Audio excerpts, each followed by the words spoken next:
selamat sore kawan ITDC. Kembali lagi bersama dengan saya, Gresita Sihaan dalam Destination Talks. Sore hari ini kembali dengan saya akan berbincang-bincang tentunya dengan tamu istimewa kita. Ada yang bisa tebak? Hari ini saya bersama dengan Ibu Emma Widyastuti. Selamat sore, Bu. Halo, Apa kabar, selamat sore. Bu? Baik, apa Aku kabar? luar biasa sehat, Bu. Nah, Harus selalu sehat. teman-teman, yes, kita kalau nggak sehat tuh bawaannya nggak produktif gitu ya, Bu. Nggak bisa Iya, ngapa-ngapain, jadi memang kita betul. harus sehat. You Apalagi, have to you have to love what you yes, do, ya kan? yes, benar setuju, Bu. Apalagi di tengah-tengah apa ya, lagi padatnya aktivitas, jadi kita harus tetap berbahagia juga nih, teman-teman ya. Nah, hari ini kita akan banyak membahas seputar tentang pengembangan bisnis karena Bu Emma merupakan direktur dari pengembangan bisnis di ITDC. Jadi pasti banyak sekali nih pertanyaan teman-teman yang udah aku kumpulin untuk kita tanyain ke Bu Emma. Jadi Bu, sudah berapa lama sih Bu sebenarnya Bu berkecimpung atau berkarir di dunia pariwisata ini, Bu? Oke. Kalau kita membicarakan pariwisata mungkin konteksnya luas ya. Jadi mungkin aku lebih menjawabnya berapa lama aku berkecimpung di dunia hospitality yang dekat sama pariwisata Yes. gitu ya. Jadi dari tahun 2002. Itu Wow, berapa tahun tuh? aku baru 2 Kayaknya, tahun di situ, nah itu Bu. Grace baru 2 tahun saya udah berkecimpung di dunia hospitality Hospitality. ya.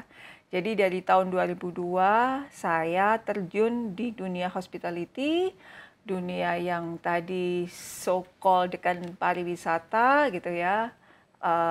Waktu itu memang saya memulai karir hospitality di dunia hotel. Jadi itu kan deket ya dengan pariwisata, dengan hotel gitu. Nah, 2002 berlanjut sampai sekarang. Jadi di dunia perhotelan memang saya besar di dunia perhotelan. Nah, melanglang buana juga gitu kan. Terus kalau pertanyaannya di tahun berapa sih aku mulai join gitu ya di ITDC yang kita kenal dengan perusahaan yang kita cintai sekarang ini. Jadi saya join di ITDC di bulan April 2019. 2019, 2021, 22, 23. 3 tahun lah ya, Bu ya. Ya, 3 tahun. Oke, jadi kalau bisa ditarik satu kesimpulan, menyenangkan nggak sih Bu berkarir di dunia pariwisata ini, Bu? I love it with capital L. I L-nya tuh. love it. Ya, I love it gitu. Jadi aku tadi bilang kalau Gresita senyum gitu kan, kalau kita mulai mengerjakan you love what you do, itu kita nggak akan kerasa nih kerja gitu ya. Jadi pasti sesuatu yang sangat menyenangkan sih. Karena itu passion aku nih ya, ada di sana di dunia pariwisata, hospitality, dealing dengan orang, dengan yang ada sekarang gitu ya.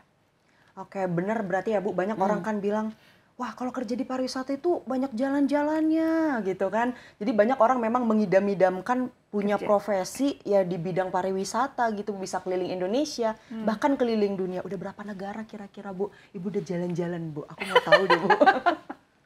Ada berapa negara? Mungkin lebih dari 15 aku. Wow, 15 guys.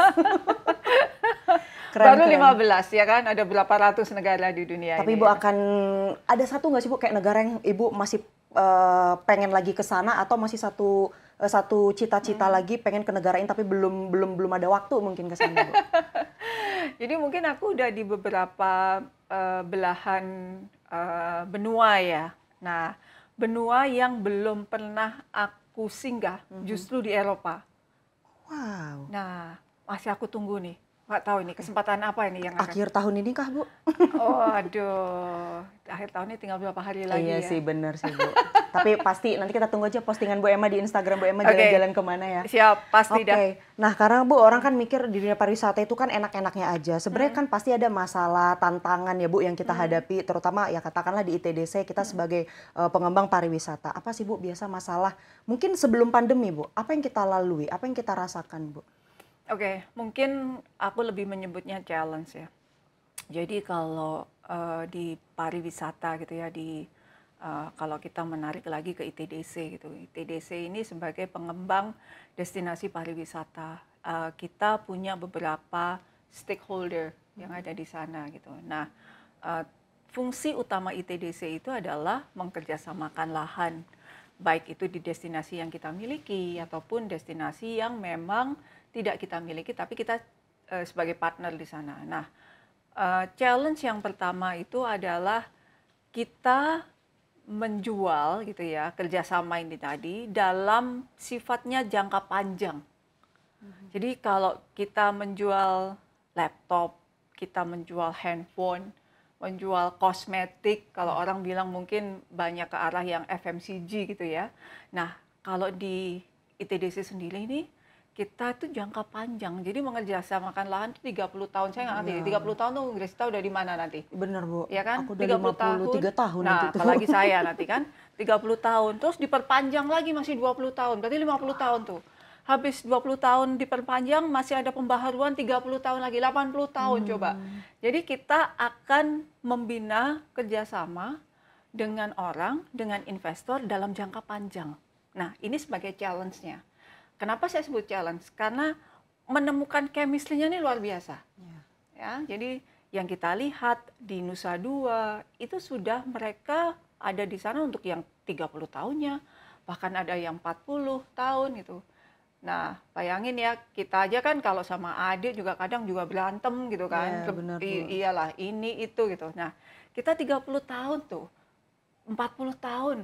Jadi I'm sorry, they stuck with us gitu ya, for 30 years gitu. Nah, itu harus ada sebuah chemistry yang luar biasa yang ada di sana.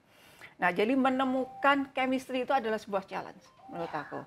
Yang kedua ini adalah pada saat pandemi. Ya, itu menurut saya itu sebuah challenge yang luar biasa. Bali survive dengan bom Bali. Bali survive dengan Gunung Agung, ya. Nah, di saat pandemi 2,5 tahun itu challenge yang luar biasa. Benar. Ya, yang sakit itu bukan Bali, yang sakit itu adalah dunia. Ya kan? Nggak Bali, nggak Indonesia, nggak Eropa, nggak Amerika, semuanya sakit tuh. Jadi bagaimana tadi yang dengan chemistry yang dengan kita miliki dengan Tenan itu kita bisa ngelewatin waktu itu, survive sampai dengan hari ini, itu juga sebuah challenge yang luar biasa. Jadi kalau saya bilang mungkin itu challenge-nya ya untuk bisa tetap berada di titik kita sekarang sampai hari ini gitu. Ya, luckily kita bisa survive nih. Benar. Dan tahu nggak teman-teman, ITDC per 12 November tahun ini kita sudah genap berusia 50 tahun. Luar biasa ya? Luar biasa loh, 50 tahun. Wah, aku mikirnya, wow. Dan maksudnya untuk menjaga itu kita bisa tetap konsisten kan bukan pekerjaan mudah ya, Bu ya. Jadi memang penting sekali kita bekerja sama, berkolaborasi dengan banyak pihak. Nah, berbicara tentang kolaborasi, sekarang kita sedang bekerja sama dengan siapa saja sih Bu dalam tetap menjaga eksistensi kita sebagai perusahaan pengembang pariwisata atau stakeholder kita, Bu? Tentunya ITDC tidak bisa berdiri sendiri ya. Kita juga banyak stakeholder terkait ya. Baik itu adalah kementerian, kalau saya bilang mungkin agency, government bodies gitu ya. Nanti aku coba jelasin juga kementeriannya itu siapa saja gitu. Nah, kemudian juga yang tadi Gresita bilang, jadi industrinya sendiri. Jadi industri pariwisata ini juga ada pelakunya, ada stakeholdernya. Nah, kemudian yang ketiga juga kita ada beberapa mungkin dengan financial institution. Nah, ini jadi penting juga ya, Bu? Oh ya, ini jadi luar biasa nih. Itu yang bisa meng-create bagaimana si destinasi pariwisata itu untuk bisa tumbuh, berkembang, bahkan sustain gitu ya dengan stakeholder itu. Jadi misal kalau kementerian gitu. Nah, kementerian ini banyak nih. Betul. Kita memang tegak lurus dengan Kementerian BUMN. Tapi saya selalu bilang nih, kita tuh punya Tengjen kalau dulu. Aku nggak ngerti, kamu lahir tahun berapa tuh nggak ngerti Tengjen ya? Tengjen itu tetangga jenderal, tahu nggak sih? Jadi tetangga jenderal itu kalau kita punya tetangga jenderal tuh kita bisa dompleng gitu kan ceritanya. Nah, Kementerian Pariwisata itu juga mereka adalah tetangga kita yang jenderal tadi itu.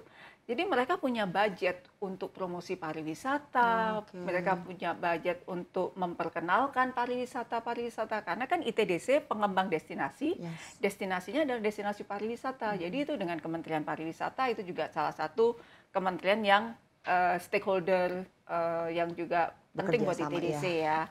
Kemudian ada kementerian-kementerian yang lainnya. Mandalika adalah Special Economic Zone. berkaitan dengan Sekdenas, itu juga 3. 4, jangan lupa, kita ada loh yang mengatur lahan-lahan di ITDC harus dikerjasamakan, caranya seperti apa, mekanismenya seperti apa. Siapa coba yang ngatur? Kementerian Keuangan. Nah, benar. Nah, itu ada tuh, keempat tuh, Kementerian Keuangan, gitu kan. Tadi udah ada beberapa. Terus kita mengembangkan destinasi baru, kita disupport dengan jalan dan sebagainya. Ada Kementerian PUPR, kemudian dibangun untuk membantu dengan infrastruktur jalannya. Kementerian Perhubungan, kita punya destinasi nggak ada pesawatnya juga nggak bisa jalan gitu. Jadi banyak stakeholder yang terkait. Industri juga nggak kalah pentingnya. Jadi Tenan tadi itu juga salah satu investor yang mitra kita yang cukup strategis juga. Pelaku industri pariwisata yang lainnya seperti tour operator, travel agent. Kalau kita sudah membentuk kawasan itu, mereka nih akan yang mulai mendatangkan tamu. Iya, betul. Ya kan? Kemudian guide itu juga penting tuh. Nah, jadi itu pelaku-pelaku di kawasan industri atau yang industri yang berkaitan dengan pariwisata itu juga jadi stakeholder kita yang sangat penting. Oke, jadi kita tidak bisa bekerja sendiri, tidak bisa berjalan sendiri nih teman-teman. Oke, terkait untuk rencana pengembangan destinasi baru nih Bu, ada nggak sih Bu yang sedang kita pertimbangkan untuk digarap kembali? Kan sekarang kita sudah punya 3 destinasi, The Nusa Dua, The Mandalika, dan The Golomori. Nah, nextnya ada nggak sih Bu, spill dikit gitu Bu buat teman Ada ITDC? dong, mau tahu banget nih di kita nih. Jadi kita balik ke visinya ITDC. Yes. Ya, visi dan misinya ITDC itu adalah tagline kita adalah creating destination. Ya, jadi kita punya satu pilar yang bernama Destination Management Organization, yaitu creating destination baru. Ya, jadi di samping kita punya 3 destinasi, The Nusa Dua, kemudian sisternya adalah The Mandalika, kemudian yang ketiga adalah The Golomori. Ini yang kita miliki destinasinya. Tapi kita tahu nggak, ada berapa destinasi atau tempat lain yang pengen bekerja sama dengan ITDC untuk dikembangkan areanya. Kalau kamu nebak, aku bisa nebak, aku kasih permen ntar. Aduh. Ini kasih clue dulu dong Bu. Dia di bawah 20 atau di bawah 10 gitu. Tapi kalau aku menduga pasti banyak sih Bu, karena mungkin orang akan melihat kita sudah sukses untuk manage Nusa Dua, jadi pasti akan banyak berlomba-lomba Bu. Berapa nih angkanya nih? 15? Pinter dia, 16. Dapat permen. Iya, dapat permennya nanti 1 aku bagi 2 ya. Jadi karena nggak tepat ya Bu. Pulang dikit gitu. Jadi kita punya 16 nih. Jadi itu tersebar di Indonesia. Bahkan nih kita pernah di tahun 2018 diminta oleh pemerintah Gabon di Afrika. Percaya nggak? Wow. Itu luar biasa. 2018. Jadi kita pernah diminta oleh pemerintah Gabon untuk membantu pengembangan destinasi di sana. Nah, karena memang satu dan lain hal tidak sampai berlanjut ya. Tapi kita pernah diminta untuk itu. Nah, berarti itu tadi yang 16 kan, berarti masih ada 15. 15 lainnya itu ada di Indonesia. Mulai Polonia Medan. Oh, dekat kampung saya ya. Nah, itu makanya yang disebut nomor 1. Polonia Medan, kemudian ada di Bakaheni, kemudian ada beberapa yang di Jawa itu juga ada, mulai dari yang Jawa Barat, kemudian MNC, kemudian ada di daerah Jawa Timur, kemudian di Bali juga ada KEK Sanur. Yeah. Kemudian kita mulai nih ke utaranya ya. Nah, di utara juga bahkan kita diminta ke Likupang, Manado, kemudian Sulawesi Selatan, kemudian yang terakhir adalah Kaltara, Kalimantan Utara. Itu adalah boundary Indonesia paling utara yang berdekatan dengan Brunei, kemudian berdekatan dengan Sabah, Sarawak di Malaysia. Nah, itu juga sebentar lagi akan kita kembangkan di sana. Jadi memang fungsinya ITDC melalui brandnya, kita punya brand sekarang untuk DMO namanya Creating Destination, ini baru nih. Nah, itu adalah salah satu lini dari ITDC dalam creating destination-nya. Wah, keren banget. Jadi nggak sabar nih. Berarti nanti kita juga pasti diajak kan Bu ke sana Oh ya, untuk buat konten di Kaltara. oke, Jadi siap. nantikan kita di sana teman-teman. Oke, next question nih Bu. Hmm. Dari ketiga destinasi tadi Bu yang udah kita sebutkan di awal, Nusa Dua, Mandalika, dan di Labuan Bajo kita ada Golomori. Secara pengembangan bisnisnya nih Bu, yang paling sulit apa sih Bu? Dari ketiga ini atau ya yang paling kayak bener-bener menguras pikiran dan tenaga dibanding satu dan lainnya gitu Bu? Kalau jawaban itu sebenarnya challenge-nya berbeda-beda ya. Kita sekarang bisa bilang, wah konsentrasinya di Mandalika. Karena di saat ini konsentrasi kita adalah mengembangkan Mandalika. Coba kita hidup. Kita kan tadi usia 50 tahun 50 ya, Grace. tahun. Berarti BTDC waktu itu, dulu kan namanya Ya, BTDC ya, teman-teman ya. Jadi sebelum berubah menjadi ITDC, dulu namanya BTDC, Bali Tourism Development Corporation. Nah, di tahun 1973 itu dimulai, ya. Jadi diberikan tugas kepada BTDC waktu itu untuk mengelola The Nusa Dua. Nah, kalau kita hidup pada saat itu pasti, aduh, Nusa Dua mau diapain? Siapa kita ketemu sama investornya dan sebagainya. Nah, sedikit cerita nih ya. Berapa lama sih sebenarnya sampai dengan ada hotel? Kalau kita lihat di Nusa Dua, teman-teman ke sana nih, kita udah punya nih 22 hotel yang ada di sana. 350 hektar yang ada di Nusa Dua. Nah, butuh berapa tahun sih sampai dengan hotel pertama itu ada? 9 tahun. Nah, 9 tahun. 9 tahun sampai dengan hotel pertama itu ada. Nah, setelah itu, setelah ada hotel pertama, barulah hotel kedua, ketiga, keempat, kelima, dan sebagainya. Nah, itu adalah perjalanan waktunya juga menjadi salah satu fungsi yang kita bicarakan di sini. Nah, kalau kita membicarakan tonggaknya adalah hari ini, nah berarti Nusa Duanya sudah berkembang. Ya. Nah, tugas kita sekarang adalah mengembangkan ke Mandalika, kemudian kita mengembangkan tadi Golomori, dan kita juga jangan lupa jadi pendamping yang tadi itu berapa, Betul, 15-16 tadi itu betul, kan. betul. Jadi itu adalah challenge-challenge-nya yang ada di sana. Mandalika 4 kali lipat besarnya dari Nusa Dua Dari Bali. Nusa Dua, betul, betul. Ya, yang kita lihat di Nusa Dua Bali sekarang tuh 50 tahun. Jadi nggak Ya. boleh pakai hitung-hitungan yang sama dengan Nusa Jangan, Dua nanti kalau ya, pakai Bu? hitung-hitungan yang sama 200 tahun kamu mengembangkan Mandalika ya. Tapi enggak, kita mencoba untuk mempercepat perkembangan, pertumbuhan yang ada di Mandalika. Oke, luar biasa. Bu, selama berkarir di TDC nih, Bu, ada nggak sih, Bu, satu momen yang membuat Ibu benar-benar merasa, wah, bangga banget gitu, terus, atau mungkin pada saat itu, momen itu terjadi, Bu, merasa ini pencapaian atau puncak kayak benar-benar, wah, top nih gitu, Bu. Waktu kapan sih, Bu? Apalagi di Direktorat Pengembangan Bisnis nih, Bu. Oke. Yang pertama, saya punya beberapa cerita ya. Saya nggak bisa nyebutin satu, karena oke. saya punya beberapa cerita. Cerita yang menurut saya paling mendasar sekali adalah bagaimana kita bisa survive dari pandemi. Itu sangat luar biasa buat kita yang ada di Direktorat Pengembangan Bisnis. 2,5 tahun pada saat pandemi, kita tidak tahu kapan akan berakhir COVID. Kemudian tenan itu juga biasanya di Nusa Dua di Bali kan ramai sekali. Ya kan ada, kalau kita lihat itu ada berapa juta pengunjung yang datang ke Nusa Dua. Maret 2020 ketika diumumkan, akhir Maret kalau nggak salah ya, diumumkan pandemi itu, langsung terjun bebas. Terjun bebas. Ya, hotel yang tadinya okupansi kawasan kan sekitar 70%. Tamunya tuh hanya 5 orang. Oh my God. Padahal kamarnya tuh ada yang punya kamar paling kecil 250, ada yang punya kamar 600, tamunya cuma 5, bayangin. Di saat itu mereka juga tetap perlu melakukan kewajibannya kepada ITDC ya, bentuknya adalah pembayaran dan sebagainya.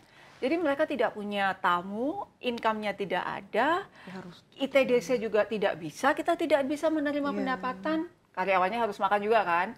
Nah, di saat itu kita bisa menegosiasikan satu persatu.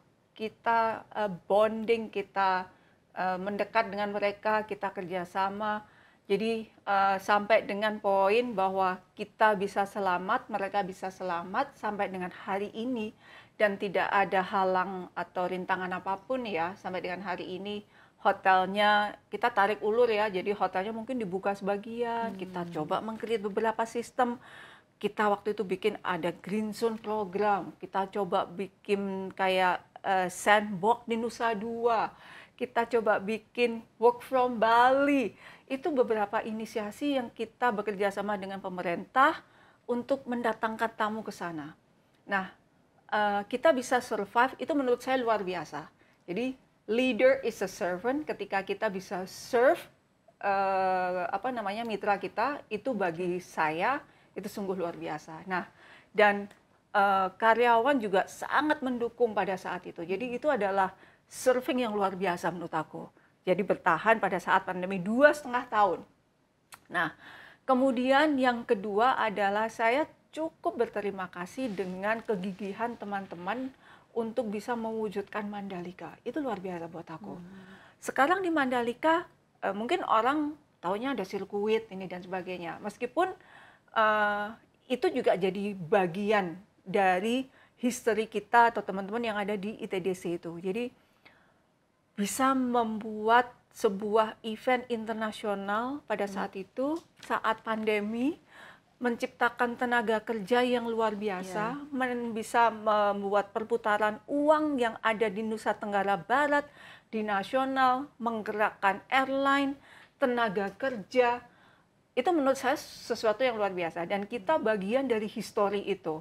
Jadi itu adalah sungguh luar biasa menurut aku. Momen yang tidak akan terlupakan. Oh, itu nggak akan pernah lupa nih ya. Jadi kita menjadi bagian histori untuk itu. Nah, yang ketiga juga dengan adanya pengembangan di Mandalika, sekarang sudah mulai tumbuh dan berkembang di sana. Sudah ada Beach Club, kalau teman-teman belum tahu, ada Mandalika Beach Club ya di Mandalika. Kemudian ada retail di sana juga sudah buka, kemudian ada restoran juga baru. Sebentar lagi juga banyak kita spill ya, Grace ya. Apa yang akan ada? Udah ditaruh nih Bu, pertanyaan selanjutnya. Tapi udah ditaruh? Gak apa-apa Bu, lanjutkan Bu.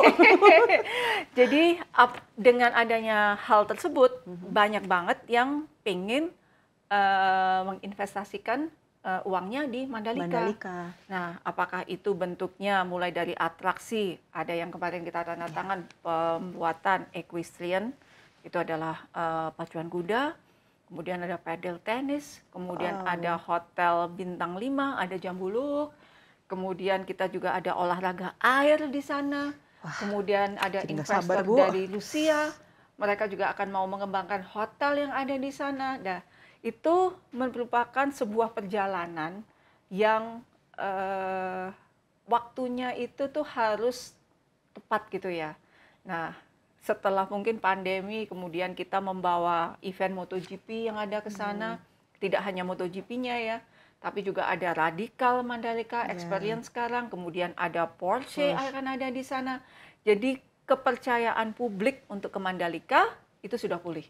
Nah, itu juga menjadi bagian, kalau tadi bilang aku ada 3 berarti ya, yang momen-momen yang tidak akan terlupakan, tidak pernah akan aku lupakan dalam hidup aku. Benar, aduh. Jadi ikut ini nih Bu, walaupun maksudnya aku masuk ITDC belum masuk waktu zaman COVID ya Bu, tapi mendengar cerita-cerita dari rekan-rekan kerja, bahkan dari Ibu sendiri, ya kita pun sangat-sangat merasa bangga Bu, bisa keluar, survive, bahkan sekarang kemajuan itu pun akan terus kita ikuti ke depannya Bu. Jadi pokoknya teman-teman tungguin aja di Mandalika itu nanti akan banyak sekali hal-hal seru lainnya. Nanti di Mandalika nggak cuma sirkuit ya Bu ya, tadi udah dijelasin sama Bu Emma. Ada banyak, jadi nanti teman-teman juga jangan lupa untuk main ke Mandalika juga, cobain nih apa hal-hal seru keren yang ada di sana. Dan juga Mandalika itu special economic zone ya. Jadi kenapa banyak orang ingin berinvestasi di sana? Sebagai special economic zone adalah area yang memang diberikan atau didorong oleh pemerintah yang diberikan benefitnya untuk taxation-nya, baik itu PPN-nya, import duty, kemudian income tax dan sebagainya. Itu adalah banyak hal yang memang diberikan oleh pemerintah supaya investor tadi tertarik untuk mengembangkan lahan-lahan yang ada di sana. Mandalika, jangan lupa, Mandalika adalah salah satu destinasi super prioritas, itu nomor 1. Mandalika adalah special economic zone, 2. Mandalika adalah proyek strategis negara, 3. Bayangin, predikannya udah 3 nih Mandalika. Masih ada lagi nggak Bu? Kalau cuma 3 sama kayak yang sekarang lagi ramai ya Bu ya. Oh gitu, harus ditambahin ya. Harus tambahin deh Bu. Aduh, seru banget nih Bu ngobrol sama Bu Emma. Aku sebenarnya masih banyak pertanyaan Bu yang ingin ditanyakan, tapi aku masih mau keep dulu karena kita nanti pasti ada episode selanjutnya lagi nih Boleh. Bu. Dan mungkin kita di destinasi yang berbeda Bu. Mungkin kita di Boleh Nusa dong. Dua atau mungkin nanti episode selanjutnya ada di Kaltara. Jadi Siap. pokoknya ditungguin ya teman-teman. Tapi terakhir penutup aku mau nanya nih Bu. Sebagai satu-satunya Sri Kandi di jajaran direksi ITDC. Aku penasaran Bu, etos kerja seperti apa yang Ibu selalu pegang sebagai prinsip dalam bekerja sih Bu? Oke. Aku cukup bersyukur ya. Saya termasuk salah satu organik direksi ITDC. Saya sebelumnya adalah karyawan ITDC. Wow. Ya, jadi aku organik dari karyawan yang diberi amanah kepercayaan untuk menjadi direktur di PT Pengembangan Pariwisata Indonesia. Dan setelah 47 tahun, ITDC punya direksi perempuan. Itu saya juga cukup berterima kasih. Ya, jadi saya diberikan amanah untuk menjadi direksi perempuan ITDC. Nah, etos kerja. Ada beberapa yang saya pesan nih ya ke teman-teman yang ada semuanya itu. Yang pertama adalah empowerment. Ya. Definisi empowerment itu adalah ketika kita memiliki voice dan agency. Jadi kita diberi amanah, berarti kita diberi hak untuk bersuara. Nah, suarakanlah itu dengan bijaksana. Yang pertama. Ya. Kemudian agency, dimanapun Grace ada di marketing, communication, kemudian ada teman-teman mungkin ada di sales, kemudian ada di bagian lain, pengembangan lain, di finance dan sebagainya. Itu adalah agensinya atau platformnya. Nah, ketika kamu sudah di tempat agensi itu dan kamu tidak bersuara, berarti you don't have the voice. Jadi sayang dong, kamu sudah ada agensinya tapi nggak ada voice-nya. Nah, berarti teman-teman sudah diberikan agensinya, ya kan? Jadi suarakan voice kalian itu dengan bijaksana. Nah, itu yang pertama. Kemudian yang kedua adalah saya juga titip pesan bahwa respect itu adalah you gain the respect. Tidak ada respect yang akan oke, aku dikasih dong respectnya. No, you gain the respect. Berarti kalau kita akan di-respect oleh orang lain, kita harus respect mereka juga. Betul. Jadi kita harus selalu respect orang lain untuk mendapatkan respect dari siapapun. Jadi you gain the respect, itu nomor 2 konsepnya. Nah, nomor 3 itu adalah learning. Jangan pernah putus asa atau stop learning. Learning itu adalah kalau aku dikasih nasihat ya sama orang tua aku gitu, bahwa sekolah, learning itu adalah kunci atau bekal yang paling bagus buat anak cucu kita. Jadi don't stop to learn, atau learning to knowledge itu adalah sesuatu yang tetap harus kita jalankan. Yang keempat itu adalah never waive your integrity. Integritas kita itu bahkan harus yang nomor 1 kalau aku sebut tadi. Harus dijaga sekali. Integritas kita diberi wewenang, kita diberi amanah, kita diberi kepercayaan. Jangan sampai kita, apa yang sudah diberikan ke kita tidak kita jaga dengan integritas itu tadi. Yang kelima itu adalah work-life balance. You work hard, you play hard. Jadi kalau kamu suka shopping, pas waktu setelah selesai kerja, ya udah shopping. Kamu suka jalan-jalan, jalan-jalanlah kamu. Jadi work balance ini perlu karena kita juga tidak mungkin kan kerja 24/7 gitu kan, 24 jam 7 hari seminggu gitu kan. Jadi work-life balance, olahraga gitu kan. Nah, jangan olahraga tangan doang ya. Nah, jadi baiklah, Bu. olahraga gitu. Kalau kamu hobi, perlu punya hobi. Yang aku bilang ya, we have to have a hobby. Ini karena hobi ini bisa ngebalance antara hidup kita yang tadi kita kerja dengan sesuatu yang harus kita kerjakan menyenangkan diri kita. Gitu. Jadi, Baiklah. 5 tadi tuh. 5 teman-teman. Jadi melalui bincang-bincang kita sore hari ini. Semoga banyak ilmu yang teman-teman dapatkan. Karena aku secara pribadi pun mendengar ini kita kayak bukan lagi syuting, Bu. Karena aku benar-benar kayak sedang bercerita. Karena ini bisa dikatakan juga salah satu momen pertama kali aku bisa ngobrol banyak nih sama Gitu Bu ya? Emma ya, Bu ya. Nah, teman-teman, seru banget nih sore hari ini. Karena tadi Bu Emma bilang kita perlu work-life balance. Sebentar lagi kita akan kembali untuk membalancekan aktivitas kita. Jadi kita sudahi dulu bincang-bincang kita sore hari ini dan sampai ketemu lagi di Destination Talks episode selanjutnya. Dah, terima kasih Bu Emma. Selamat Thank you. sore. Thank you, Terima kasih Grace. Bu.